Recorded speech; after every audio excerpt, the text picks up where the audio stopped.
Hello and welcome to the 18th episode of Harri Reads the Book of Revelation. Here we go! Lament over the fallen Babylon. After this I saw another angel coming down from heaven. He had great authority, and the earth was illuminated by his splendor. With a mighty voice he shouted, "Fallen, fallen is Babylon the Great. She has become a dwelling place for demons, a haunt for impure spirit, a haunt for every unclean bird, a haunt for every unclean and detestable animal. For all nations have drunken the maddening wine of her adulteries. The kings of the earth have committed adultery with her, and the merchants of the earth grew rich from her excessive luxuries." Warning to escape Babylon's judgment. Then I heard another voice from heaven say, "Come out of her, my people, so that you will not share in her sins, so that you will not receive any of her plagues.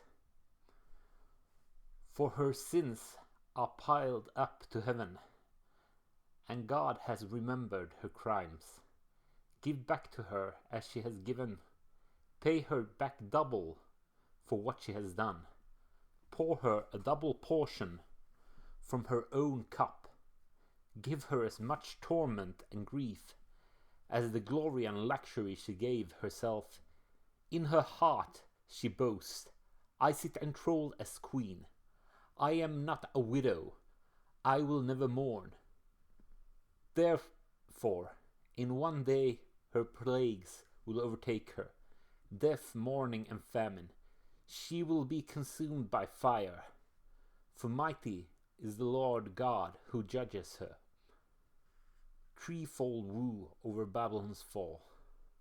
When the kings of the earth who committed adultery with her and shared her luxuries see the smoke of her burning, they will weep and mourn over her, terrified at her torment. They will stand far off and cry, "Woe, woe to you, great city, you mighty city of Babylon! In 1 hour your doom has come." The merchants of the earth will weep and mourn over her, because no one buys their cargoes anymore. Cargoes of gold, silver, precious stones and pearls, fine linen, purple, silk, and scarlet cloth, every sort of citron wood, and articles of every kind made of ivory, costly wood, bronze, iron, and marble, cargo of cinnamon and spice, of incense, myrrh, and frankincense, of wine and olive oil, of fine flour and wheat, cattle and sheep, horses and carriages, and human beings sold as slaves. They will say, "The fruit you long for is gone from you. All your luxuries and splendor have vanished, never to be recovered." The merchants who sold these things and gained their wealth from her will stand far off, terrified at her torment. They will weep and mourn and cry out, "Woe, woe to you, great city, dressed in fine linen, purple and scarlet, glittered with gold, precious stones, and pearls. In 1 hour such great wealth has been brought to ruin. Every sea captain and all who travels by ship and sea will stand far off. They will see the smoke of her burning. They will exclaim, 'Was there ever a city like this great city?'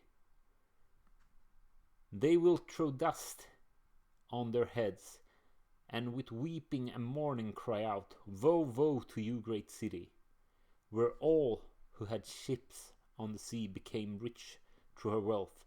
In 1 hour she has been brought to ruin. Rejoice over her, you heavens. Rejoice, you people of God. Rejoice, apostles and prophets, for God has judged her with the judgment she imposed on you."